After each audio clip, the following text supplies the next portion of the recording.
semua. Sebelumnya saya ingin mengucapkan terima kasih kepada ibu-ibu yang telah menyempatkan waktunya dan kesempatannya untuk menghadiri kegiatan pada pagi hari ini.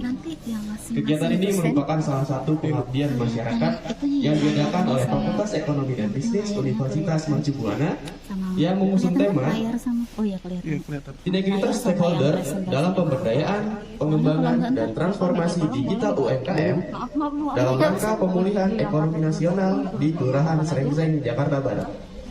Sebelumnya,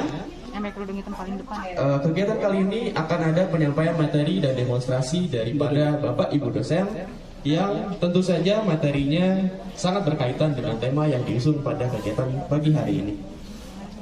Sebelum itu, izinkan saya untuk mengucapkan terima kasih kepada Ibu Lilis Masila selaku Koordinator RPTRA Edelweiss 15T, dan juga terima kasih kepada Ibu Juharna selaku Ketua BPK Srengseng, Kelurahan Jakarta Barat. Sebelum itu akan ada sambutan yang akan disampaikan oleh Bu Giawan Nur Fitria SEMAK selaku perwakilan dosen UMB. Kepada beliau saya persilakan.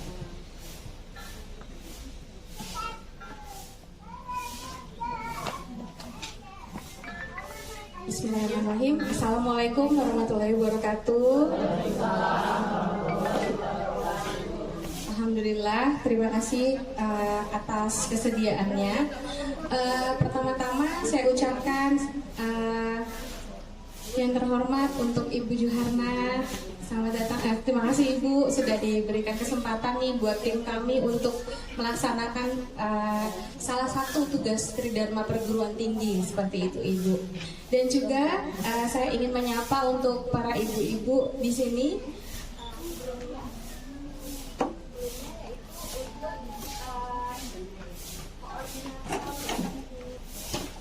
Baik, selanjutnya untuk kami berterima kasih juga untuk Ibu Lilis selaku koordinator RPTRA Edelweiss PQT yang sudah membantu kami untuk melaksanakan kegiatan hari ini. Baik, terima kasih semuanya. Assalamualaikum warahmatullahi wabarakatuh. Selamat pagi Bapak, selamat pagi Ibu-ibu. Alhamdulillah, masih semangat ya, ini pagi-pagi udah selesai masak belumnya atau semua udah ada ini ya? Ya, sudah ada yang ngurus masing-masing di rumah ya. Begini ibu-ibu, acaranya ini acara santai. Salah satu acara yang memang diwajibkan bagi kami para dosen khususnya Bu untuk melaksanakan Tridharma Perguruan Tinggi. Nah, Tridharma itu apa? Salah satunya adalah melakukan pengabdian kepada masyarakat. Nah, pengabdiannya berupa bisa memberikan beberapa pengetahuan, pelatihan, kemudian yang insya Allah nanti ibu-ibu di sini mendapatkan manfaat dari apa yang tim kami sampaikan. Nah, kami di sini ada beberapa tim yang nanti akan secara tematik membuat sebuah produk yang pasti produknya sih sebenarnya ibu-ibu udah nggak asing lagi, pasti juga sudah bisa membuatnya di rumah. Dan kami hanya sharing session seperti itu untuk kebermanfaatan produk-produk tersebut dan bagaimana mengaplikasikannya di dunia perekonomian sehingga bisa meningkatkan perekonomian keluarga seperti itu.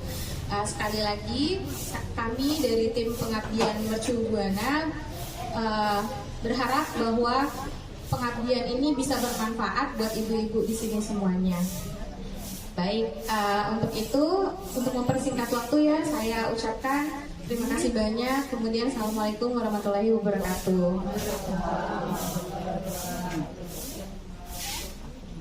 Baik, terima kasih kepada Ibu Giawan Nur Fitria SEMAK atas sambutannya yang sangat menyemangati kita pada kegiatan pada pagi hari ini. Nah, Bismillahirrahmanirrahim. Assalamualaikum warahmatullahi wabarakatuh. Waalaikumsalam. Selamat pagi dan salam sejahtera untuk kita semua. Yang saya hormati si Kesra Kelurahan Srengseng Pak MC Swadi. Yang saya hormati perwakilan dari Mercu Buana Ibu Giawan Nur Fitria beserta jajaran yang saya cintai, saya banggakan, ibu-ibu kader PKK Kelurahan, PKK RW dan Kelurahan Srengseng.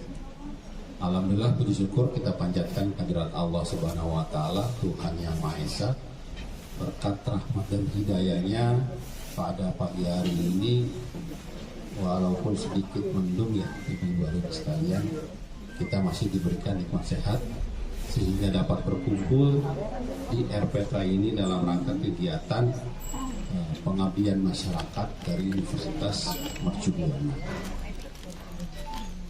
Ibu hadirin sekalian, perlu kami sampaikan kegiatan ini mudah-mudahan dapat bermanfaat khususnya bagi warga masyarakat Kelurahan Srengseng. Nanti materi dan apa-apa yang disampaikan dari pihak Mercu Buana bisa diterapkan, bisa diaplikasikan di masing-masing RW seperti itu. Jadi kegiatan yang sangat bermanfaat ini bisa diaplikasikan ke warga masyarakat seperti itu.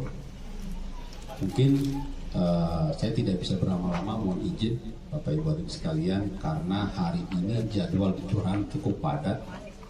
Kita tahu bersama juga Pak Lurah kebetulan kan juga PLT Joglo, sehingga hari ini nanti saya tidak sampai selesai mungkin mengikuti acara pada hari ini. Mungkin itu saja. Saya ucapkan terima kasih kepada Universitas Mercu Buana. Mudah-mudahan ilmu yang disampaikan bisa bermanfaat bagi warga Kelurahan Srengseng. Itu saja dari saya. Mohon maaf apabila ada kata-kata yang kurang berkenan. Wabillahi taufiq wal hidayah. Wassalamualaikum warahmatullahi wabarakatuh. Baik, terima kasih kepada Bapak Rizky Raya Dewi Putra selaku Sekretaris Lurah Kelurahan Srengseng, Jakarta Barat atas sambutan dan telah hadir pada kegiatan pada pagi hari ini. Terima kasih Pak. Sebelum itu kita akan ada sesi foto bersama dengan Bapak Sekal, yaitu Bapak Rizky Raya Dewi Putra dengan para dosen pemateri. Bagi para Bapak Ibu dosen pemateri diharapkan untuk maju ke depan.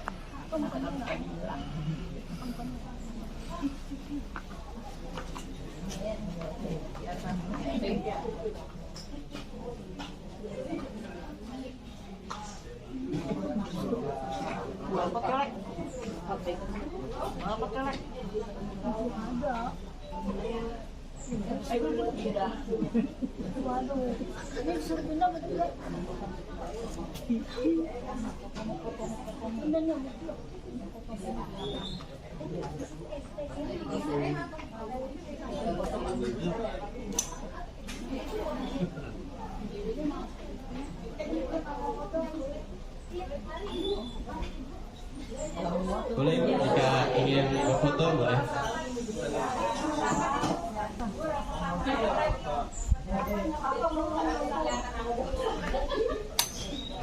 Baik, 1, 2, 3.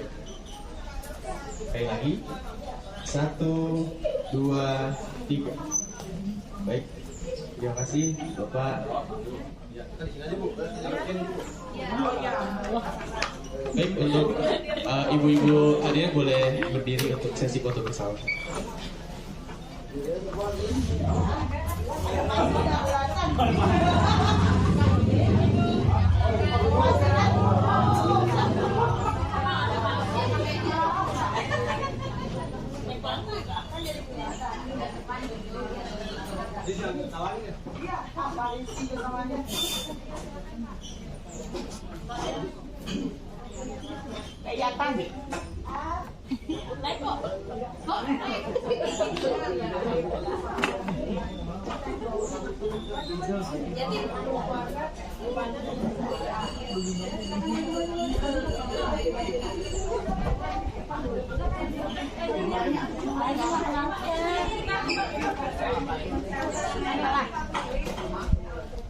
Baik.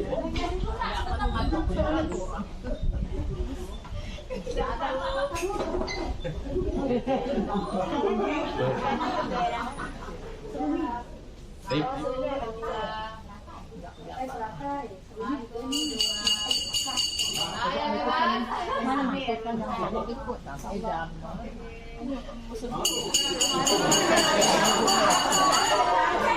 Baik, terima kasih Bapak Ibu sekalian atas sesi foto bersama.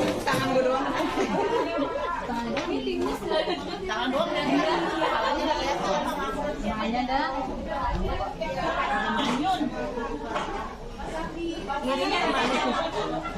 Acara selanjutnya yaitu mari bersama-sama kita mendengarkan sambutan yang akan disampaikan oleh Ibu Desi Lisnawati selaku Ibu Lurah Kelurahan Srengseng, Jakarta Barat. Kepada beliau saya persilakan.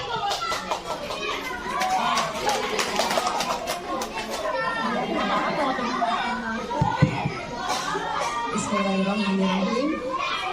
Assalamualaikum warahmatullahi wabarakatuh.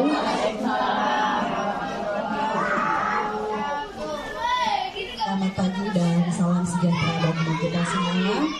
Yang saya hormati para narasumber ya ini dari fakultas dari Mercu Buana ya, Universitas Mercu Buana. Alhamdulillah kita tetanggaan ya Pak Bu.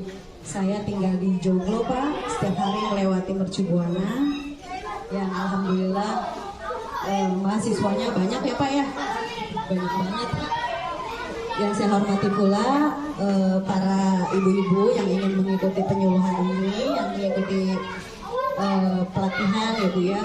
Terima kasih banyak sudah hadir ke sini untuk mengikuti acara pelatihan. Saya mohon untuk mengikutinya dengan semangat, tetap semangat, tetap serius. Semoga ilmu-ilmu yang didapat bisa bermanfaat khususnya untuk kita dan umumnya bagi masyarakat banyak ya Bu ya. Mohon maaf saya terlambat karena saya bekerja dulu ya Bu, biasa tugas negara. Mungkin nanti saya tidak bisa sampai dengan selesai, tapi insya Allah saya percaya sama ibu-ibu, ada tidak ada pimpinan pasti akan melaksanakan sesuatu dengan serius, dengan ikhlas, dengan khusyuk ya Bu ya. Semoga pelatihan ini memberikan banyak manfaat dan berkah untuk kita semua. Terima kasih untuk para narasumber, para pengajar, para dosen dari Universitas Mercu Buana yang telah memberikan fasilitas luar biasa seperti ini, fasilitas yang baik, memberikan ilmunya kepada ibu-ibu. Semoga kedepannya dapat berjalan secara berkesinambungan dan dipakai ilmunya. Jangan diputus sampai di sini saja, tapi kita bisa gunakan untuk waktu berjalan. Mungkin suatu saat ada lagi pelatihan yang mungkin untuk ibu-ibu ini masih belum pernah melihat, belum pernah mencoba, atau dari fakultas, dari Universitas Mercu Buana memiliki inovasi mungkin yang bisa dapat diterapkan atau digunakan di kalangan ibu-ibu untuk diaplikasikan kepada masyarakat. Saya kira itu saja. Kurang lebihnya saya mohon maaf. Wabillahi taufiq wal hidayah. Wassalamualaikum warahmatullahi wabarakatuh. Waalaikumsalam warahmatullahi wabarakatuh. Baik, terima kasih kepada Ibu Desi Lisnawati selaku Ibu Lurah Srengseng, Jakarta Barat atas sambutannya.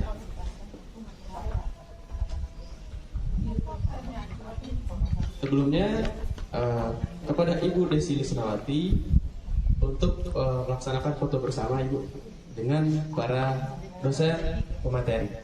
Bagi Bapak Ibu dosen pemateri dimohon untuk maju ke depan karena kita akan melaksanakan foto bersama dengan Ibu Lurah. Seperti yang sudah disampaikan tadi Bapak Ibu bahwa kegiatan kali ini akan lebih berfokus kepada UMKM dan pembangunan ekonomi nasional. Nah, sebelum kita melanjutkan acara, izinkan saya untuk menyampaikan beberapa informasi Bapak Ibu. Yang pertama adalah dimohon untuk Bapak Ibu untuk tertib dalam mengikuti kegiatan pada pagi hari ini dan menyimak apa yang nanti akan disampaikan dan didemonstrasikan, karena nanti akan ada kuesioner yang wajib diisi oleh Bapak Ibu sekalian. Selain itu, pada akhir acara dimohon untuk Bapak Ibu untuk tidak langsung meninggalkan tempat karena ada absensi atau presensi untuk di akhir acara nanti.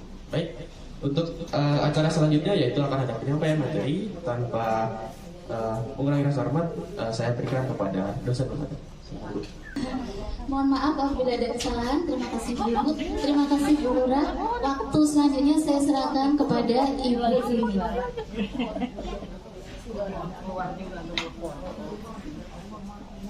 Assalamualaikum warahmatullahi wabarakatuh. Waalaikumsalam warahmatullahi wabarakatuh. Semangat ya ibu-ibu ya. Udah hampir siang. Nah, di sini saya ngambil temanya itu pembuatan klepot. Ya, meskipun kue klepot ini udah sering kali ya ibu-ibu yang bikin ya. Nah, tapi di sini saya lebih memvariasikan warna atau rasa yang biasanya mungkin kebanyakan masyarakat ini bikin warnanya itu dari warna buatan ya, misalnya hijau ada rasa pandannya. Di sini saya memperkenalkan rasanya yang alami, yang sehat gitu. Misalnya hijau dari daun pandan atau daun suji ya. Kemudian kalau ungu dari ubi ungu bisa. Kemudian saya juga mau bikin warna kuning dari labu kuning. Kemudian saya coba variasinya lagi warna merahnya dari buah naga. Nah, di sini saya belum bikin yang kayak teman-teman yang lainnya dari kelompok pertama atau kedua udah menjadi produk jadi. Nah, mungkin saya bisa dibantu sama ibu-ibu biar semangat ya. Kalau tadi kan ibu hanya melihat demonstrasinya aja. Nah, sekarang saya mau ngajak ibu-ibu nih bikin dari awalnya, meskipun bahan-bahan yang lain-lainnya apa mau dikukus atau direbus itu udah saya kerjakan sendiri. Jadi di sini kita tinggal ngaduknya aja, terus kita kasih intinya dan kita rebus. Udah jadi. Boleh ya Bu-ibu ya? Nah, paling sebentar doang. Ini Bu-ibunya ada sekitar 30 ya. Satu orang aja bikin 3 udah selesai. Boleh ya? Boleh. Kalau bahan-bahannya kelamaan nggak Ibu-ibu? Satu orang 1 kilo. Nah, kalau bahan-bahannya udah saya siapin ya.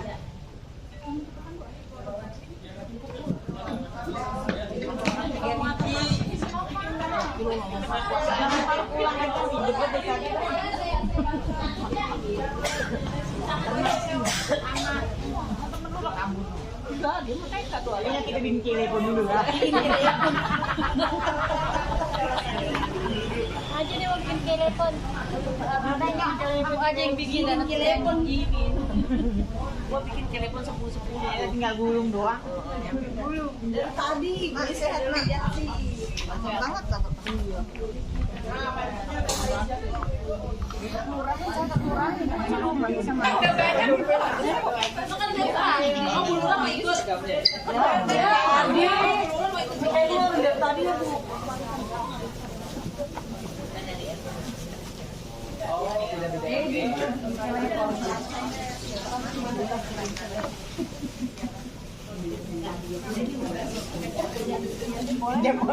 Dan pulang masak cari ini.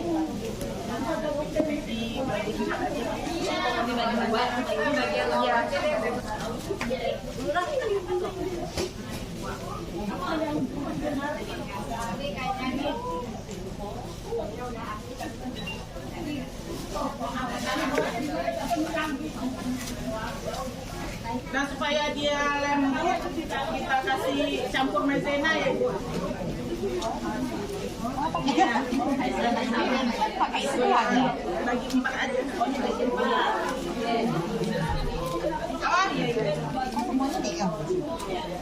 Ibu, ini untuk bikin kue keleponnya kita tetap apa? Campur maizena supaya lembut.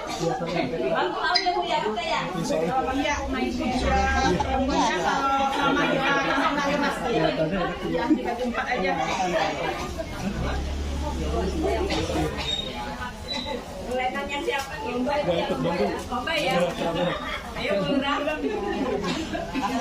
Lurah kan yang menang.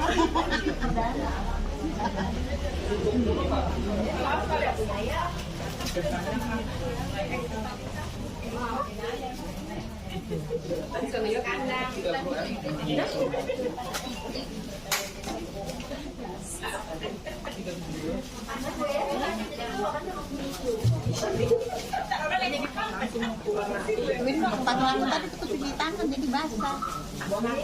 Buat Ini rasa buah naga ya Ibu. Ini rasa naga. Kuningnya dari labu.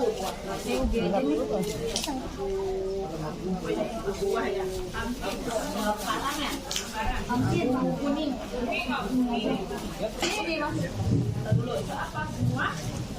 Kalau ini air ya? Iya. Jempolnya. Airnya misalnya kebalik.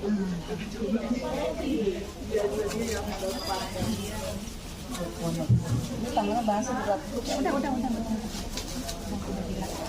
Ini tadi cuci tangan lah. Kita aduk-aduk ya Bu. Ya. Kalau untuk buah naga karena dia mencair, jadi taruh ini jangan langsung banyak, sedikit-sedikit. Bu Rini? Ya. Kalau pakai ubi, karena dia kering boleh. Ibu mau perkenalan dulu. Oh iya, Ibu perkenalkan ya, nama saya Ibu Lia, yang dosen. Dari SD, dari universitas mana Bu? Saya dari universitas mana Bu? Pagi-pagi pulang Edelweiss. ya. Dari UI Bu. Universitas Insya Allah. Undap Universitas. Seringnya ya. Kalau untuk cair ini belum. Ini pakai air ya? Ya pakai air aja kalau keras. Goreng aja kasih air aja. Kebanyakan. Ini tahu ini Bu, sampai apa sih sampai nggak Kita aduk-aduk. Kita aduk-aduk ya Ibu sampai bisa dikulung, Sampai kalis. jangan sampai ini. Aduknya sampai besok ya Bu. Oh iya. Itu air peta.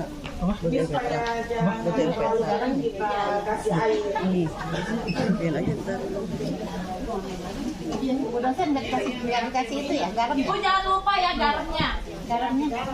Jangan lupa pakai garam. Royco nah. Beda masakan. Ada air nih. Pandan. Enggak, gulanya itu di dalam aja. Kita pakai garam. Adonannya kasih garam aja ya. Awas Sedang aja coba dulu. Garam dikit aja Bu. Aja. Asinan Bu. Ya. Masa. Ya, masa banyak kan buang. buang aja kan. Ini keluar. Ini banyak kan minta ya? Banyak kan. Ini kebanyakan banyak kan kurang. Ini kebanyakan. Masa aja taruh. Udah nggak apa-apa. Itu udah. Ayo yang biasa bejek sama yang nggak biasa bejek ketahuan. Ulura kayaknya biasa bejek udah bagus dia. Ini ulurannya udah nih. Mudahnya seumuran anak kita. Hah? Enggak perlu terlalu halus, udah kecampur aja. Pakai ini kan makannya. Sama tambah-tambah. Tangan ini saya ya. Ada. Tapi kan dikit lagi tepungnya nih. Garam ikhlas. Jadi sampai satu ya Bu. Tadi Yang warna hijaunya kelembekan. Harusnya tuh kayak rumah tangga kita. Kalau kelembekan kita kasih tepung aja ya Bu ya. Iya. Tepung. Pokoknya bisa kita bulat-bulatin. Mana yang kelembekan? Ini nih Bu Sakti. beras. Udah kita rebus. Enggak tepung Ketan. Terus intinya di sini saya siapin intinya ada coklat sama gula merah. Bentar Ibu, kita kasih intinya dulu. Terserah nih mau coklat atau gula merah. Foto. Kapan ya? Itu udah. ini bikin kecil aja ya. Bikin kecil apa Dek? Sedang aja itu kayak kepagian. Ini Dalamnya. Orang bolong, bulunya cuma ada bolong. Ada bolong ya. Ini isinya kita kasih gula merah aja ya semua.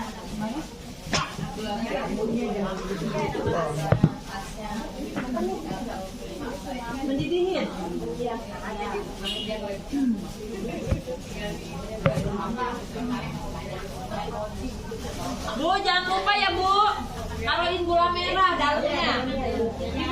keju boleh, mau pakai coklat boleh. Nah, ada gulatin. Terus kita kasih gula gini. Kita Iya. Gula enak dengan coklat.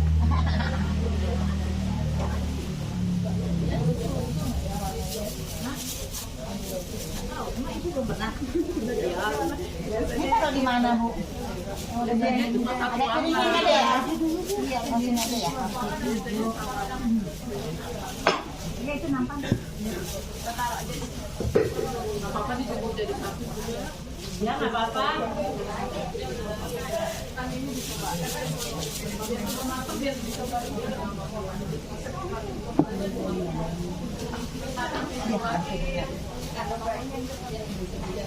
sendiri, makan sendiri. Kalau kata orang Betawi, bikin dewek, makan dewek. Kue apa, Bu, yang bungkus di dalam? Yang bungkus di dalam. Telepon. Salah. 50.000 loh. Bungkusnya di dalam. Ya kalau di luar kan orang pada minta. Kalau masih kelembekan ya? Kayaknya kelembekan. Ini masih kelembekan juga. Mana? Punya bulu kan bisa. Iya. Hijaunya kelembekan kayaknya. Iya, kelembekan jadi nggak bisa. Minta lagi dong untuk Ya susah ya di. Bagus kok itu punya buluran coklat. ada. Dia kiranya. Kebanyakan ya.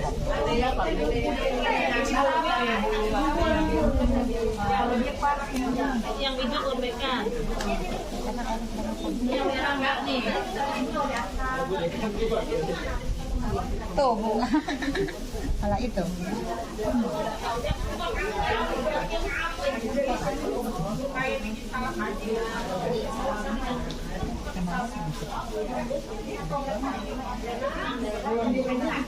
Itu keras banget. Izin ibu-ibu sambil ibu-ibu menggulung-gulung. Jadi tadi ya sambil menunggu dululah dari ibu. Oke, jadi ini ada materi sedikit tentang pembukuan. Kadang-kadang Ibu membuka usaha, apakah Ibu membuat pembukuan? Enggak. Apakah duit usaha bercampur dengan duit pribadi? Biasanya begitu. Kalau bercampur, ketahuan nggak Bu untungnya? Enggak ketahuan. Yang ada habis ya Bu. Tahu-tahu barangnya laris, duitnya habis. Intinya kita bisa beli lipstick, Bu. Iya. Yang penting bisa buat beli lipstick ya. Oke. Sebenarnya kalau ibu yang dulu mungkin aktif di Karang Taruna waktu mudanya, atau sekarang masih muda, atau pernah muda. Kalau saya pernah muda, Bu. Iya. Ya, pembukuan itu sebenarnya bukan hanya pencatatan, Bu. Bukan hanya kita pengen tahu pemasukan kita berapa, pengeluaran kita berapa, bukan hanya itu. Jadi sebenarnya ketika ibu menggunakan pembukuan, dan ketika ibu ingin berinovasi, berekspansi, ya, usahanya pengen ditingkatkan lagi, dan ibu butuh penggunaan dana, nah ibu bisa melampirkan pembukuan ibu, walaupun itu cuma sederhana, itu ke bank, Bu. Ya, jadi bank itu kalau mau peminjaman usaha itu bisa pembukuannya. Ya. Nah, next Pak. Nah, ini pentingnya pembukuan. Pembukuan dapat mengendalikan pengeluaran biaya yang tidak diperlukan atau sebagai perencanaan keuangan. Kadang-kadang ibu-ibu itu termasuk saya, kalau udah pegang duit, diajak ke ITC habis, Bu. Bawa duit berapapun habis. Ya, kadang-kadang barang yang tidak diperlukan dibeli. Naluri ya. Nah, itulah gunanya pembukuan, Ibu. Ya, kemudian sebagai alat mencari modal yang tadi saya infokan untuk mendapatkan tambahan modal. Kemudian Sebagai penentu jumlah kredit, ya, apabila membutuhkan peminjaman bank, pembukuan penting dalam menentukan jumlah nominal yang akan dikeluarkan. Jadi bank kan juga, oh biasanya slip gaji. Nah kalau usaha berarti berapa nih peredaran omsetnya berapa? Nah, nanti saya akan meminjamkan berapa, ya. Banknya seperti itu. Next, Pak. Nah, pembukuan berisikan tentang semua kegiatan transaksi di dalam usaha. Nah, jenis-jenis pembukuan biasanya ini ada buku arus kas, ada buku stok barang, dan ada buku jual beli. Next, ada buku hutang piutang. Nah ini penting juga Bu, ada buku hutang piutang. Jangan sampai yang hutang tidak ditagih, ya. Ini agak repot ini memang kalau mau urusan hutang piutang agak repot Bu. Ini harus ada kesadaran ya. Ya berisi mengenai hutang piutang dari supplier atau ke supplier. Kemudian ada bukti pengeluaran atau pemasukan lain-lain. Next Pak. Nah ini contoh buku arus kas Bu. Nah, di sini ada saldo awal misalkan berapa 2 juta. Terus membeli, ini contohnya kalau usaha keripik singkong ya Bu, yang sederhana saja. Membeli bahan pembuatan berapa, menjualnya berapa, membeli token listrik ya, membayar penyusutan peralatan. Next. Nah ini dibuatnya seperti ini Bu. Ibu mungkin sering lihat tanggal keterangan debit, kredit, saldo. Debit ini kalau bertambah ya Bu. Debit itu kalau keuangan kita bertambah, kredit itu kalau keuangan kita berkurang. Ada saldo. Ini kalau biasa dulu sekolah, SMA, SMK itu ada Bu. Ya, kalau SMK malah ngelotok Bu. Sampai puyeng. Ya, ada debit, ada kredit, ada saldo. Debit itu kalau memasukkan. Next. Nah, kemudian juga yang dibutuhkan lagi untuk usaha kecil adalah buku stok barang, Bapak Ibu. Kadang-kadang kita nggak peduli ya, ada buku stok barang ya. Kalau andaikan pencatatan ya itu buku arus kas saja, banyak. Ya minimal itu buku arus kas. Tapi kalau agak lengkap buku stok barang. Jadi misalnya mau beli singkong berapa, mau beli singkong mentah tanggal 5 Agustus, mau beli singkong lagi untuk produksi atau mengambil ya 300. Ada stoknya. Oh berarti stoknya tinggal berapa ya? Ekspor. Ini Bapak Ibu. Ini contohnya sama. Debit kredit. Ketika membeli bahan baku singkong, masukkan ke debit 500. Kemudian untuk produksi berarti harus dikeluarkan 300. Ya. Kemudian membeli bahan lagi, masuk ke debit berarti menambah stok barang. Next, Pak. Nah ini contoh buku jual beli. Next lagi. Nah di sini ada buku jual beli. Jadi tidak kalau tadi buku arus kas itu membahas. Jadi kayak tadi ada tagihan listrik, membeli token itu juga masuk ke arus kas. Kalau ini buku jual beli, khusus untuk jual beli. Jadi kalau ini pembelian bahan baku singkong 500.000 ya. Kemudian sudah dibuat, sudah diproduksi, sudah laku. Nah ini pemasukan berarti Bapak Ibu 400.000. Nah jadi kelihatan nanti saldonya 300.000. Sudah untung atau belum ini? Ya, bahan bakunya kita belinya cuma 500.000, sedangkan kita bisa menjual sampai 800.000. Oke, next. Ini contoh buku hutang dan piutang. Next slide, Pak. Nah. Biasanya buku hutang atau piutang itu biasanya per nama. Bapak, ibu-ibu ya, per nama. Biasanya suppliernya siapa?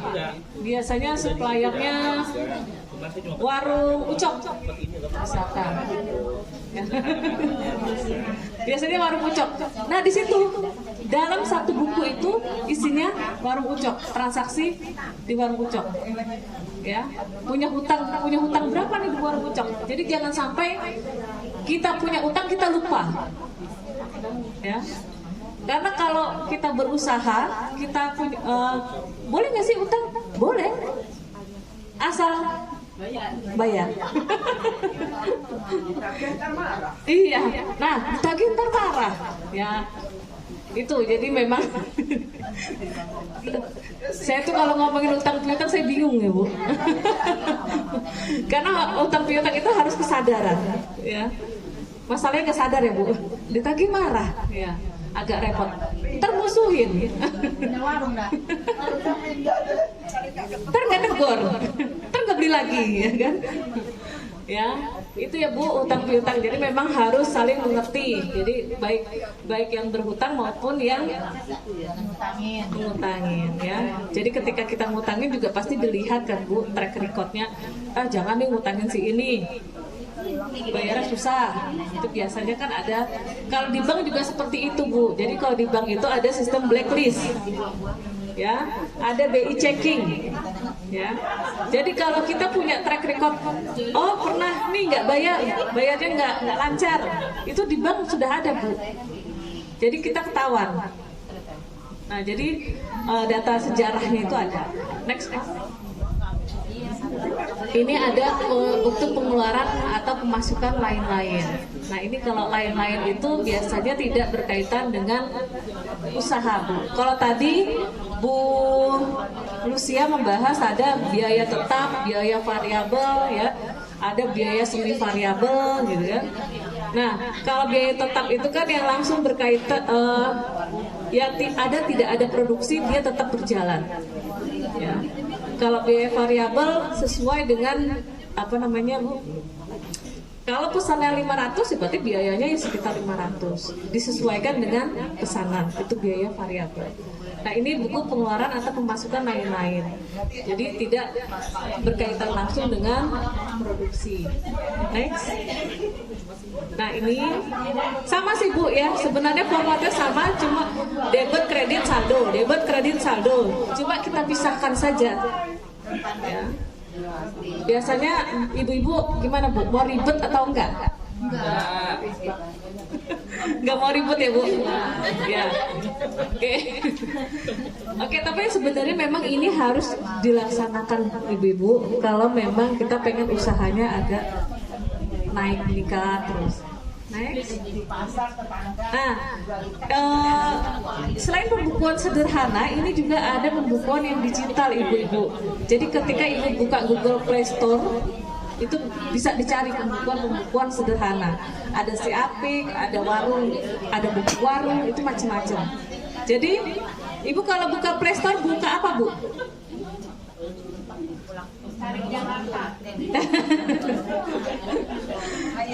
Biasanya kalau buka HP deh Bu, buka HP nonton apa Bu? TikTok. Nonton Korea Bu? Oh enggak. Instagram. Siapa tahu di sini ada ibu-ibu yang senang BTS, ARMY. Ya. Ya ini bisa menggunakan aplikasi ya Bu, aplikasi si Apik ya. Ini dikelola oleh BI, Ibu BI. Nah mungkin Pak Roy bisa menjelaskan untuk pembukuan digitalnya. Silakan Pak Roy.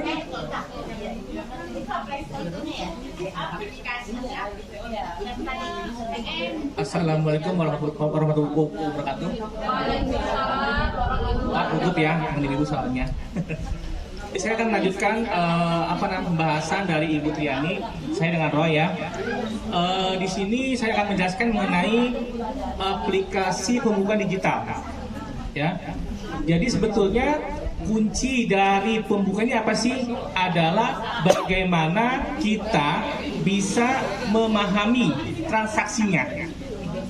Misalnya tadi kan disebutkan ada pembelian, ya kan? Pembelian bagaimana? Secara hutang atau secara cash? Berarti kan berpengaruhnya apa? Berarti kan pembelian, misalnya membeli apa nih? Misalnya membeli beras atau singkong, tadi kan singkong, berarti singkong pada cash, gitu kan? Seperti itu. Jadi nanti yang berpengaruhnya itu adalah transaksinya adalah melalui cash, kan? Kalau hutang berarti hutang, gitu kan? Berarti hutang pada siapa misalkan? Sebetulnya kita sebagai pengusaha, ya pengusaha walaupun rumahan ya, sebenarnya kita lebih baik kita menghutang. Kenapa? Kalau kita punya hutangnya gini, kalau kita punya punya tempo, ya kan? Berarti kan kita punya uang ini, yang cash kita ini bisa putar lagi kan, putar lagi, yang lain lagi gitu kan? Jadi uang yang ada kita bisa putar untuk yang lain, seperti itu kan? Nah makanya sebisa mungkin kalau kita ingin membeli bahan baku, tempo saja gitu, cari supplier yang bisa jauh tempo gitu, seperti itu. Jadi kita punya cash flow-nya itu bisa lebih bagus lagi. Nah, mengenai aplikasi ini ada beberapa macam sini, ya. Ada namanya si Apik. Nah, si Apik ini adalah aplikasi yang dikeluarkan oleh Bank Indonesia. Ya, aplikasi ini untuk mencatat laporan mencatat transaksi yang nantinya ada output yaitu laporan keuangan. Sebetulnya tujuannya apa sih BI itu mengeluarkan aplikasi tersebut? Untuk memudahkan bagi pengusaha, ya, maksudnya UMKM, contohnya rumah tangga gitu kan, supaya pada saat mau pinjaman, ya kan, ke bank misalkan, pastinya kan butuh laporan keuangan kan. Nah, kalau ada si Apik ini, transaksinya ini sudah ada output langsung, nanti kita catat, masukkan. Misalnya kita mau beli apa, nanti ada jurnalnya transaksi, nanti bisa ada menu untuk menu untuk laporan keuangannya gitu.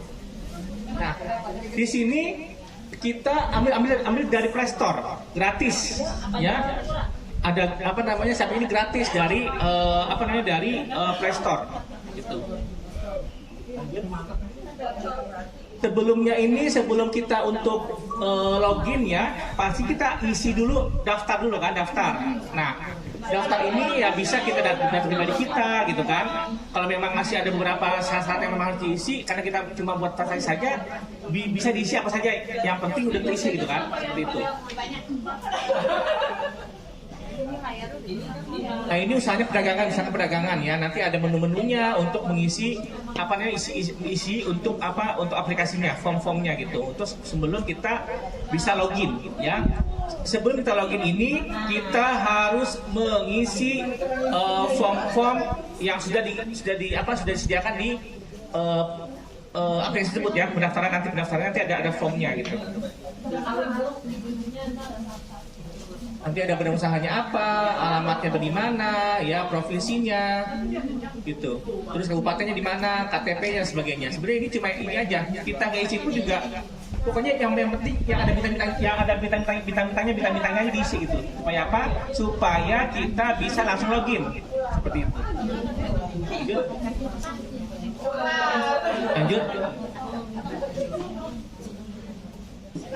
Lanjut aja. Nah, ini sudah masuk ke menunya ya. Nanti ada jurnal ya kan, ada transaksi dan sebagainya. Nanti ada laporan di situ nanti ya. Nanti ada ininya, nanti ada log out kalau kita mau keluar gitu. Betulnya transaksi ini bisa kita di HP ya kan, tapi memang kalau aplikasi seperti ini pastinya butuh internet ya. Tetap butuh internet juga di sini. Nah ini kalau nah kita kenapa saya pilih si Apik, karena untuk aplikasi lebih lengkap ya. Di sini ada banyak menu-menu yang kita bisa untuk laporan. Ada data barang, data satuan ya kan, data mata uang, data pelanggan, data masuk. Jadi pada saat kita ingin menjual kepada pelanggan, kita membuat akun namanya aja supaya nanti ada di sini pelanggan kita siapa aja gitu. Ya, jadi kita kirim nama-namanya saat transaksi ya kan, kita kasih namanya dia siapa gitu, A B C gitu. Supaya apa? Supaya nanti kita punya data pelanggannya gitu. siapa aja, terus juga pemasok siapa aja pemasoknya, supaya apa sih? Supaya kita bisa punya data history, ya kan? Data history. Pada saat kita ingin transaksi, kita beli lagi, kita bisa langsung data, oh beli di sini, beli barang ini di sini gitu. Supaya apa? Tadi memudahkan kita untuk melakukan transaksi, ya kan? Data banknya, bank mana aja nanti ada, ya kan, catatin banknya mana, ada cash atau apa. Data aset, ya kan? Data yang kita beli, ya kan? Kita beli apa? Beli timbangan, gitu kan? Beli oven misalkan sebagainya. Ada data pemberi pinjaman, ada itu selalu awal. Nah, jadi nanti ini adalah data-data yang kita isi sebelum kita melakukan transaksi. Next. Nah, ini adalah laporan yang apa namanya? Yang sudah kita bisa nanti ambil. Ya, kalau kita sudah isi transaksinya, kita akan mendapatkan laporan ini. Kita pilih aja mau pilih yang mana gitu. Apa ambil neraca, laporan laba gitu kan. Pastinya kalau kita untuk data untuk data ke bank, kita pasti akan mengambil data untuk laporan keuangannya gitu, rugi labanya. Supaya apa? Pastinya bank itu ingin tahu berapa omset kita dan berapa laba kita. Iya betul.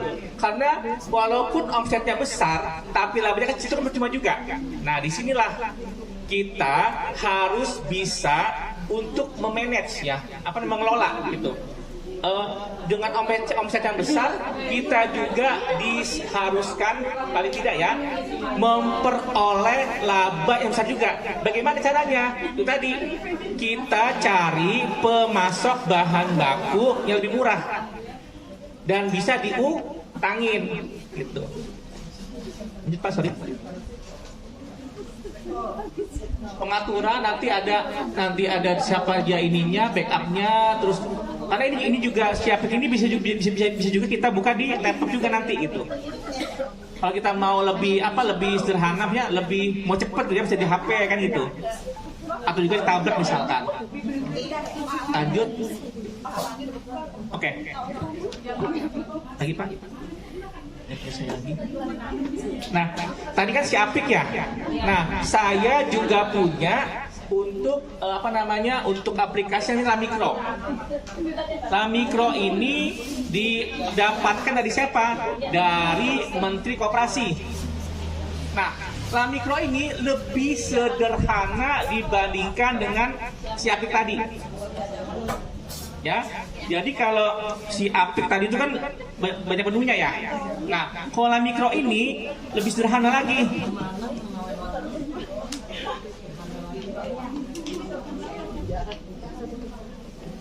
Nama akunnya, entry jurnal dan daftar jurnal, nanti ada laba-laba bersih keuangan, itu aja. Itu.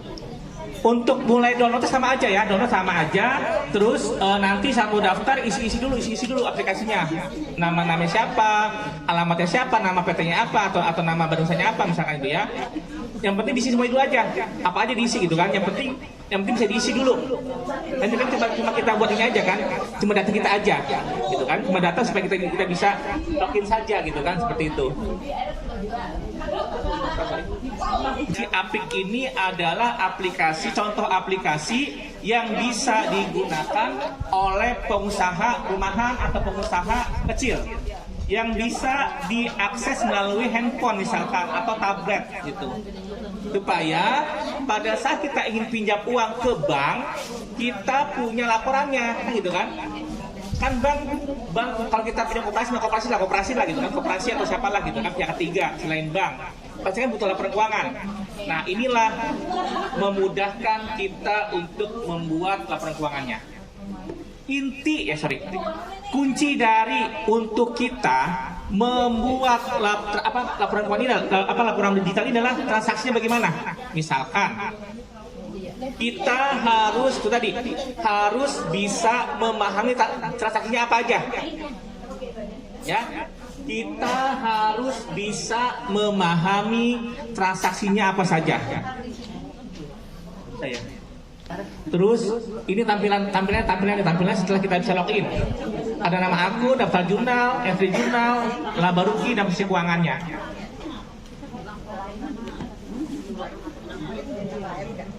Nah, ini dia. Saat kita ingin mencatat transaksi, kita harus bisa memilah. Misalkan kita apa nih? Membayar transport ya. Bertransport kan? Transport. Nah, diambil dari mana? Dari kas. Nanti diklik nih. Diklik ada pilihannya. Kas atau bank misalkan. Ya. Di sini apa? Beban pengiriman. Karena apa? Karena transportasi. Kalau kita misalkan beli singkong misalkan ya, itu persediaan. Itu. Jelas ya? Jadi kunci untuk kita mencatat transaksi seperti ini. Kita harus bisa memahami jenis transaksinya. Itu. Data jurnalnya nih, setelah kita input, ini nanti ada apa namanya? Ini adalah rekapan dari jurnal yang kita edit tadi. Ya. Setelah itu nanti, nah ini dia, laporan laba ruginya. Ya. Nanti kalau kita mau kita buat laporan, unduh sini unduh PDF-nya. Klik ini. Nanti akan keluar sebagai laporan tersimpan sebagai PDF. Gitu. Begitu pula laporan neracanya seperti ini. Ya. Dia sudah baku. Ya.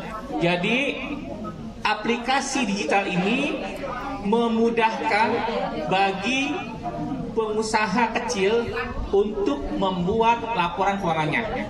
Seperti itu. Demikian dari saya. Apakah ada pertanyaan dari ibu-ibu semuanya? Mungkin nanti saya akan kasih juga supaya memahami nanti bagaimana cara ngisinya seperti itu ya. Oke, terima kasih dari saya. Wassalamualaikum warahmatullahi wabarakatuh. Semoga bermanfaat buat ibu semua. Terima kasih. Semangat pagi Bapak Ibu semuanya. Ibu, ini adalah presentasi terakhir. Kurang lebih ini juga merupakan kesimpulan dari pembahasan sejak awal sampai akhir. Kalau di awal tadi kita lihat ada demo pembuatan bir peletok, kemudian ada jamu, kemudian kita lihat bola dan juga telepon. Jadi kita coba usahakan ketika nanti kita sudah ada atau akan membangun usaha di rumah, tapi kita tetap punya pola pikir atau pemikiran yang serba digital dan maupun yang serba canggih itu. Kalau ibu bayangkan sebelum internet ada, ibu kalau belanja mesti datang fisik ke tokonya. Sekarang ibu nggak bisa lagi dengan cara yang hari itu. Nah, kalau sekarang ibu nggak mengikuti zaman dengan teknologi, maka pasar ibu seperti Pak Bintara cerita itu paling bisa dijangkau para pembeli yang mungkin sekitar rumah ibu dan orang-orang tertentu. Tapi kalau sekarang dengan digital yang luar biasa, orang yang jauh pun bisa membeli ibu. Seperti contoh, saya di Jakarta, saya ingin membelikan sesuatu obat untuk saudara saya yang di daerah Jawa Tengah. Obat itu adanya di Semarang, tapi saya hanya pegang handphone, langsung akses di apotek di Jawa Tengah yang Semarang yang besar, dan itu bisa langsung dikirim dalam hari yang sama. Bisa bayangkan ibu kalau zaman dulu tidak ada internet, untuk mengecek obat saya mesti datang setiap apotek yang besar. Sekarang kita bermain dalam hitungan menit, sudah bisa akses ada di mana dan stok ada berapa. Nah, contoh seperti itu, Bu. Kemudian yang kedua, ini saya juga lagi belajar Bapak Ibu, saya juga lagi untuk usaha UMKM untuk istri saya. Kemudian alhamdulillah saya juga bekerja Ibu, saya cuti untuk kesini untuk kita ngobrol-ngobrol. Kalau zaman dulu kita itu bicara pembayaran di bank, saya itu selalu ke bank. Ibu sekarang ingat kalau ke bank itu mau ambil uang itu ke teller, sekarang diserahkan untuk ATM. Iya. Saya di kantor kalau zaman dulu itu sering ke setiap hari ke bank, sekarang tinggal duduk, saya ada token 4 biji. Semua operasinya cuma pakai token dan saya bisa mengeluarkan uang di bank. Itu kita bayangkan Bu, artinya kita mesti melek teknologi untuk mengembangkan usaha kita. Nah, Kemudian untuk pembahasan yang saya singkat ini Bu, itu melengkapi dari Bapak Ibu yang sebelumnya. Jadi saya fokus kepada bagaimana pengelolaan untuk kita punya barang persediaan. Nah, contoh bahwa kita tadi pentingnya sistem informasi manajemen Ibu, kita boleh sebagai UMKM, dan saya yakin Bapak Ibu ini sudah punya usaha, ya. Bukan berarti kalau kita istilah sistem informasi manajemen itu milik perusahaan besar, ya, kayak restoran atau UMKM yang cukup besar. Maka biasanya sistem itu kalau yang orang di administrasi itu biasanya ibu-ibu yang memiliki. Kalau yang di tengah itu ada karyawan ibu yang menyajikan atau kasir, sementara yang belakang mungkin bagian yang membuat. Kemudian terkait persediaan Ibu, saya mohon izin tidak mau ngajarin Ibu, tapi kita coba refresh kembali pengetahuan kita.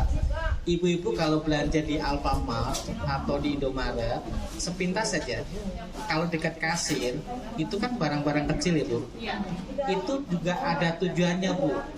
Barang kecil itu taruh kasir supaya mudah dijangkau dan gampang diambil.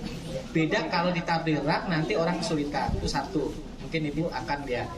Yang kedua, kalau Ibu lihat di suatu toko yang cukup baik, Ibu lihat nggak raknya tuh, kalau yang belakang tuh yang barangnya lebih tinggi. Betul ya Bu ya? Lebih tinggi, depannya semakin pendek. Supaya barang itu berbeda, jadi kita bisa melihat langsung bahwa barang itu ada. Beda kalau cara menuangkannya gitu ya. Ibu lihat kalau di Alfamart, kalau kayak kotak rokok itu kan begitu ke depan kan agak turun Ibu. Nah itu juga ada tujuannya. Jadi kalau misalnya kita nanti mendesain seperti itu, andai kata tinggi barangnya sama, ketika ke depan mulai turun, itu berarti kan ke depan semakin pendek, semakin ke belakang semakin tinggi, sehingga kita bisa melihat barang yang lain itu bisa terbaca. Yang kedua, ketika Ibu memperhatikan, misalnya ada bapak yang beli rokok, kasir itu kan ngambil paling depan kan Bu? Lebih menjangkau, lebih gampang, sehingga rokok belakang dengan sendirinya otomatis akan turun ke depan. Nah itu salah satu hal sederhana yang kita perhatikan. Sebetulnya ilmu-ilmu itu ada di sekitar kita sepanjang kita mau belajar. Banyak hal yang perlu kita tiru. Nah contoh seperti itu. Nah kemudian ketika kita bicara persediaan itu, tadi kan sudah banyak cerita. Yang Ibu perlu perhatikan adalah pertama, kita akan pegang bagaimana menjual. Ibu nggak ada gunanya usaha kalau nggak sampai jualan.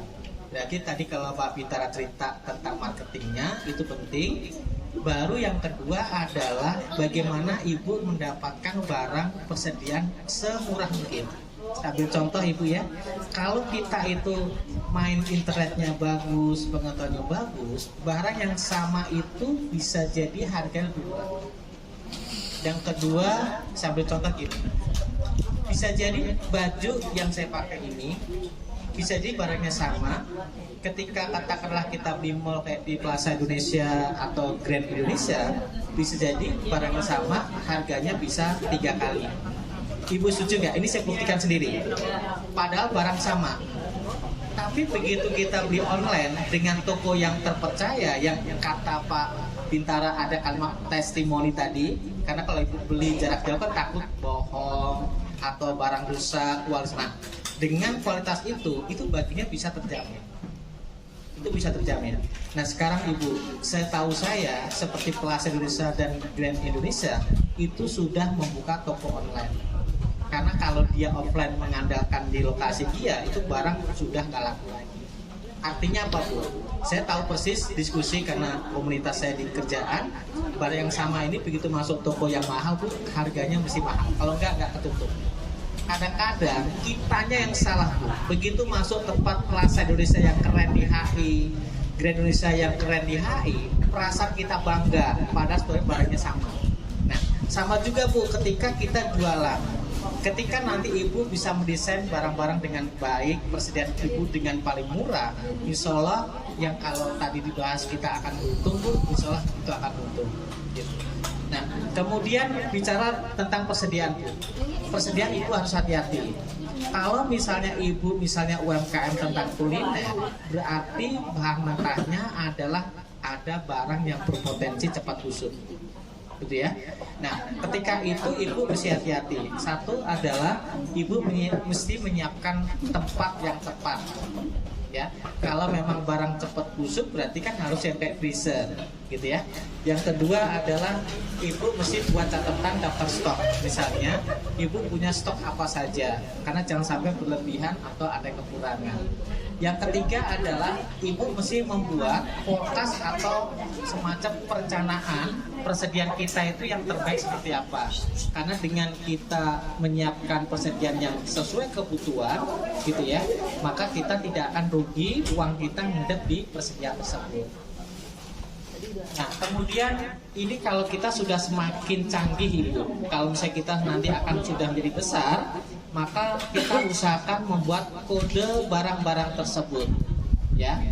Jadi kita buat kode-kode itu juga mungkin nanti akan memudahkan kita dalam monitoring. Seperti teman saya itu Bu, ketika UMKM-nya sudah cukup besar dan ada di beberapa lokasi, maka dia membuat kode-kode yang standar.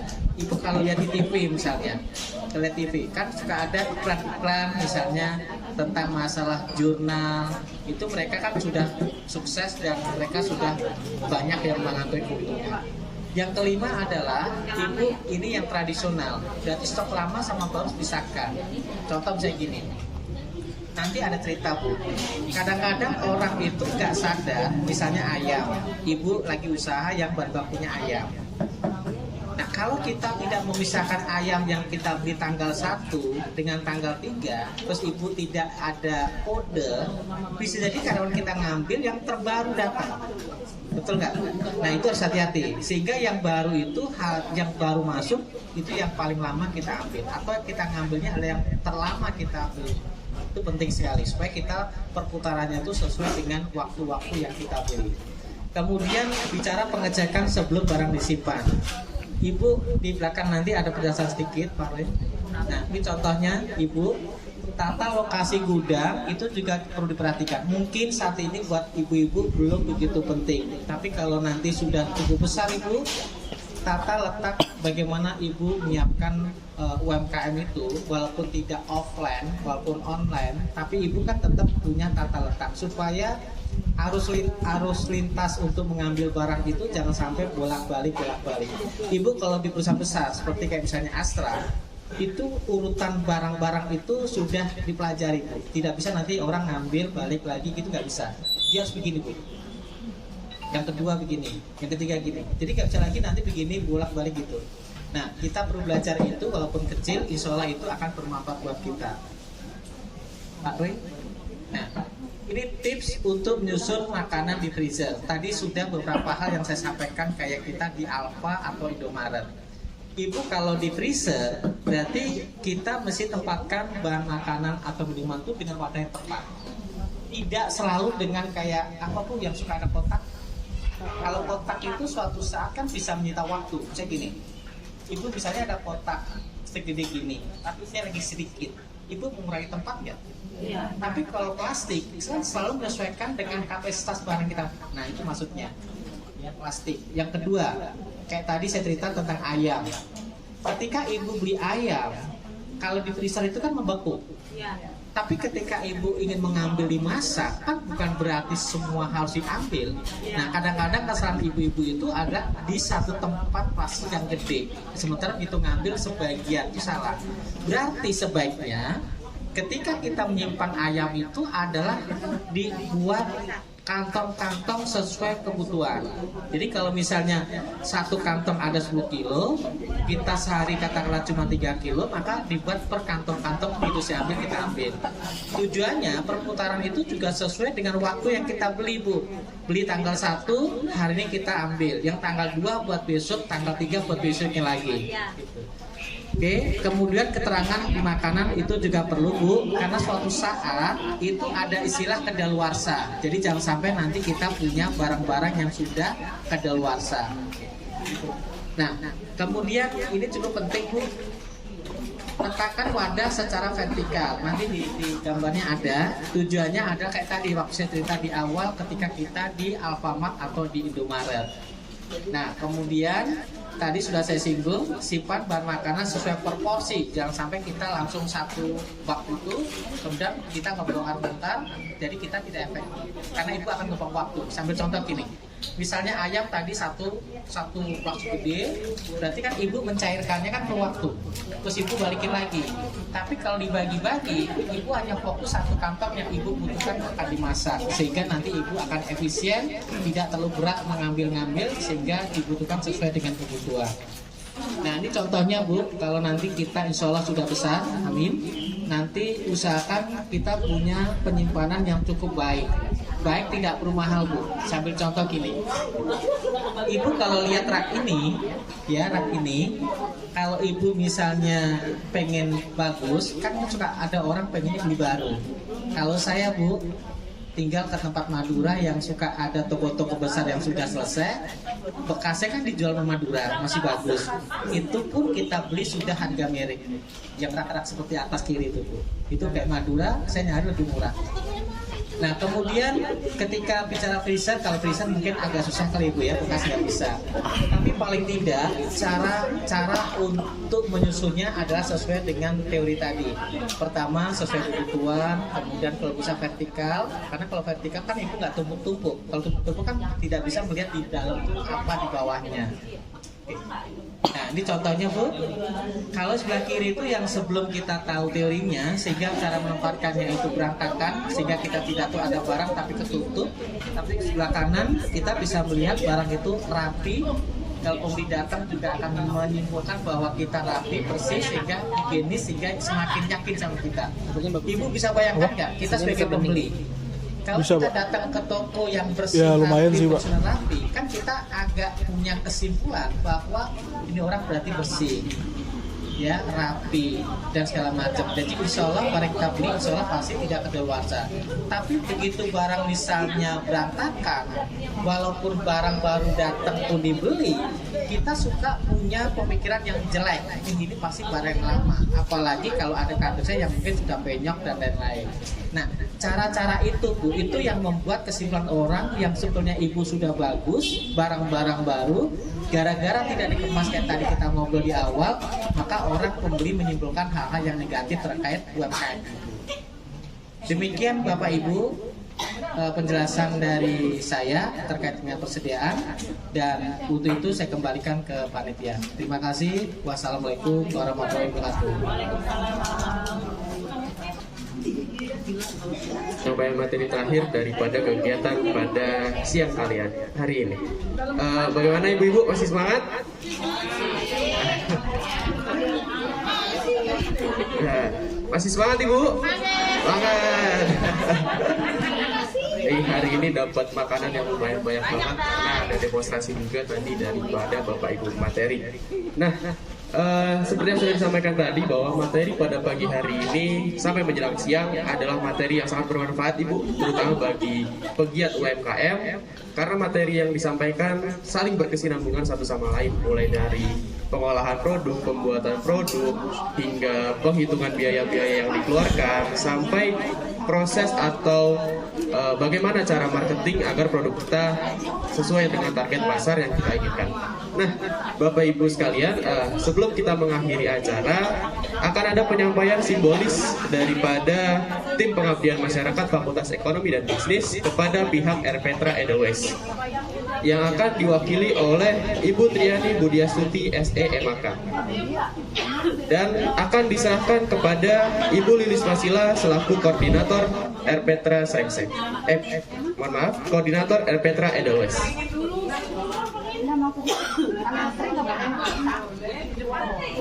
Mohon kepada RPTRA Edelweiss PKT, boleh berikan tepuk tangannya Bapak Ibu.